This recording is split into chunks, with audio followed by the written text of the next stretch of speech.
Nothing can be more frustrating when you sit down to watch one of your favorite programs on ESPN Plus and you run into issues streaming it. Well, in today's tech video, I'm going to show you how to fix the ESPN Plus app on your Westinghouse Smart TV.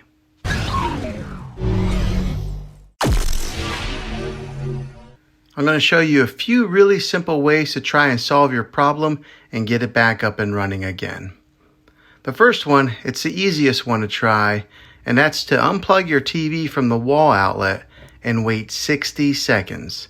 Now don't be impatient here, wait the whole 60 seconds, then plug it back in.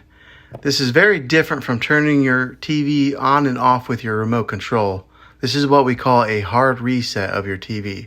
So make sure you try this method. If that doesn't work, the next thing would be to find your router that is giving you Wi-Fi and unplug the power to that for 60 seconds. Then plug that back in. If that fixes it, great. If not, let's move on to the next method. Try deleting the ESPN Plus app on your TV.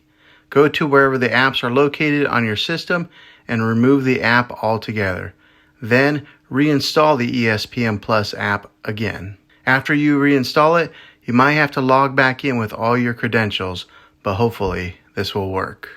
If this doesn't work, then I recommend buying an affordable Roku stick or Amazon Fire Stick. Plug that into your TV and use that as your main streaming player. You'll be able to access ESPN Plus that way. I'll put links in the description down below of where you can get one. Well, hopefully this video was helpful to you. If it was, throw a thumbs up on it. Go ahead and subscribe to my channel. I make tech videos all the time, and I would love to have you back in the next one. Take care.